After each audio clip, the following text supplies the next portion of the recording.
চৰকাৰী চাকৰি লবলৈ সাজু হওক। মাৰ্চ অথবা এপ্ৰিলত সম্পূৰ্ণ হ'ব ৩৫,০০০ যুৱক যুৱতীৰ নিযুক্তি প্ৰক্ৰিয়া। ৰাজ্যৰ হাজাৰ হাজাৰ নিবনুৱাৰ মুখত হাঁহি বিৰিঙাই মুখ্যমন্ত্ৰী ডক্টৰ হিমন্ত বিশ্ব শৰ্মাই দিলে নিকা নিযুক্তিৰ নতুন বাৰ্তা। গ্ৰেড 3 ৭,৬০০, গ্ৰেড 4 ৫,০০০, পুলিচত ৬,৪৩৪, এলিমেণ্টাৰী এডুকেশ্যনত ৫,৫৫০ গৰাকী শিক্ষক, ছেকেণ্ডেৰী এডুকেশ্যনতো প্ৰায় ৮,০০০ শিক্ষক, এই গোটেই অৰ্থাৎ প্ৰায় ৩৫,০০০ নিযুক্তি আমি মাৰ্চ মাহ বা এপ্ৰিল বিশেষকৈ বহাগ বিহুৰ আগতে আমি শেষ কৰিব খুজিছোঁ। অসম আৰক্ষী, শিক্ষা বিভাগ আৰু তৃতীয় তথা চতুৰ্থ বৰ্গত ৰাজ্য চৰকাৰে ৩৫,০০০ যুৱক যুৱতীক নিযুক্তি দিব। ৩ অক্টোবৰৰ পৰা আৰম্ভ হ'ব অসম আৰক্ষীৰ বিভিন্ন পদৰ বাবে শাৰীৰিক পৰীক্ষা। আৰক্ষীত যোগদান কৰিম বুলি দিন ৰাতি একাকাৰ কৰি অনুশীলন কৰি থকা যুৱক যুৱতীক সাজু হ'বলৈ আহ্বান জনালে মুখ্যমন্ত্ৰীয়ে।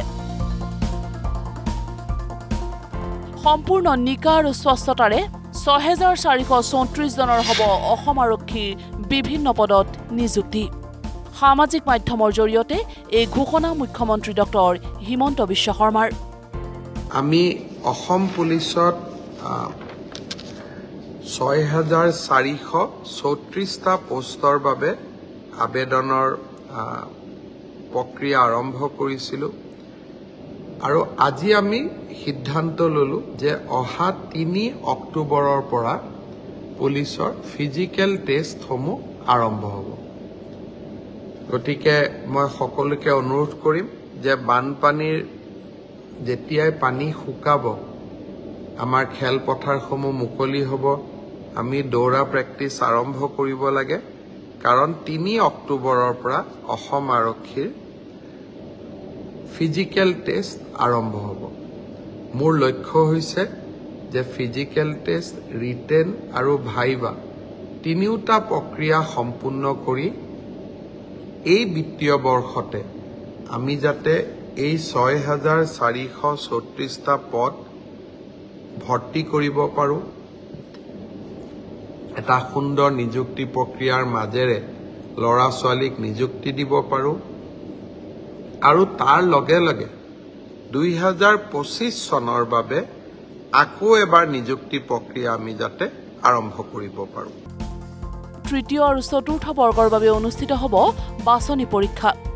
তৃতীয় বৰ্গৰ বাবে অনাগত ১৫, ২২ আৰু ২৯ ছেপ্টেম্বৰত অনুষ্ঠিত হ'ব এই পৰীক্ষা, যিটো পৰীক্ষা অসম লোকসেৱা আয়োগৰ আৰ্হিতে অনুষ্ঠিত হ'ব বুলি ঘোষণা কৰিলে মুখ্যমন্ত্ৰীয়ে।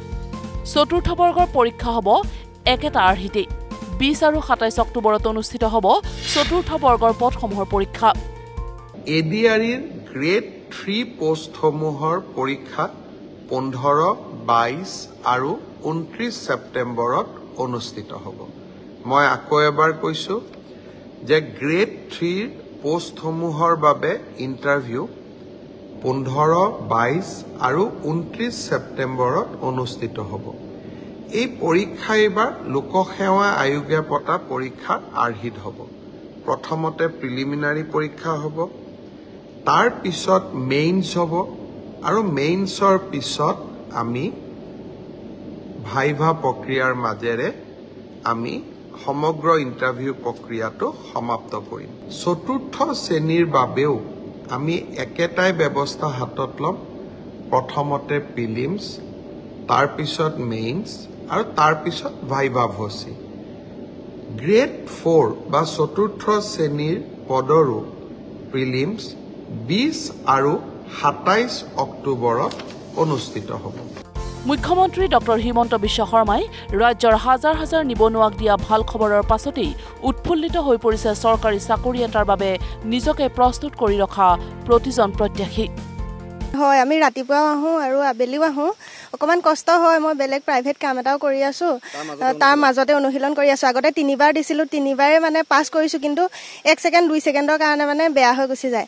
এইবাৰ ভাবিছোঁ ভালকৈ আমি প্ৰেক্টিচটো কৰি যেনে তেনে ছাকচেছ হ'বই লাগিব হয় বহুত ভাল লাগিছে আৰু তাতে মানে আজিকালি পইচা নিদিয়াকে যে চাকৰিটো পায় সেইকাৰণে মানে বেছি আমি আত্মবিশ্বাসী হৈ গৈছো মানে আমি কষ্ট কৰিলে ফলটো পামেই 100% নিশ্চিত নিকা আৰু ষষ্ঠ নিযুক্তি আৰু APSCৰ আৰ্হিত পৰীক্ষা অনুষ্ঠিত হ'ব বুলি মুখ্যমন্ত্ৰীৰ ঘোষণাক একেমুখে আদৰণি জনালে শিক্ষিত নিবনুৱাই মুখ্যমন্ত্ৰী তেওঁক ধন্যবাদ জ্ঞাপন কৰিছোঁ যে আমি ইমান দিনৰ পৰা কষ্ট কৰি আছোঁ আমাৰ নিজৰ কাৰণে আমাৰ মা দেউতাৰ কাৰণে গতিকে এতিয়া ভাষাৰে বুজাব নোৱাৰোঁ এনেকুৱা এটা ফিলিংছত আছোঁ আমি এতিয়া চাকৰি পোৱা নোপোৱাটো পিছৰ কথা কিন্তু ইমান দিনে কষ্ট কৰি আছোঁ আজি তাৰ কিবা আপডেট এটা পাইছোঁ সেইকাৰণে বহুত ফূৰ্তিত আছোঁ এনেকৈ মানে আপডেটটো পালে মানে কি কষ্ট কৰিব ভাল লাগে সেইকাৰণে এতিয়া অলপ ৱাৰ্ম আপ কৰিছোঁ বাৰু এতিয়া পথাৰৰ খেতিৰ দিন যিহেতু খেতিৰ পৰা আহিছোঁ পথাৰৰ পৰা বহুত কষ্ট কৰি আছোঁ যোৱাবাৰো আমি কোৱালিফাই কৰিছিলোঁ কিন্তু ফাইনেল মেৰিট লিষ্টত অহা নাই গতিকে কষ্টবোৰ নিজে বুজি পাওঁ গতিকে সেইকাৰণে কষ্টৰ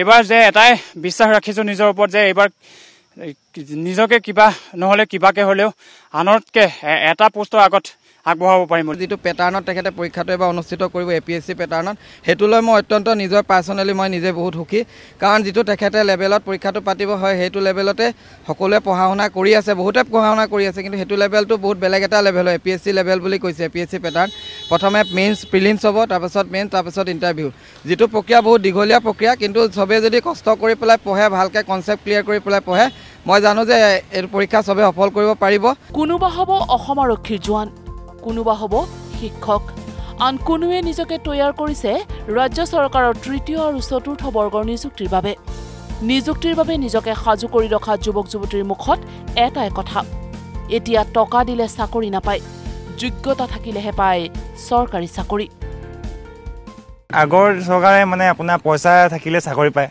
এতিয়া নিজৰ যোগ্যতা থাকিলে মানে আপোনাৰ চাকৰি পোৱা হয় যাৰ যোগ্যতা আছে সিয়ে চাকৰি পাব এতিয়া সেইকাৰণে ভাল হৈছে মানে পুৰা প্ৰেক্টিচ কৰি আছোঁ আৰু এখন চৰকাৰত মানে যোগ্যতা চোৱা হয় চ' আমাৰ আশা আছে মানে যেন পাম বুলি ব্যুৰ' ৰিপৰ্ট নিউজ লাইভ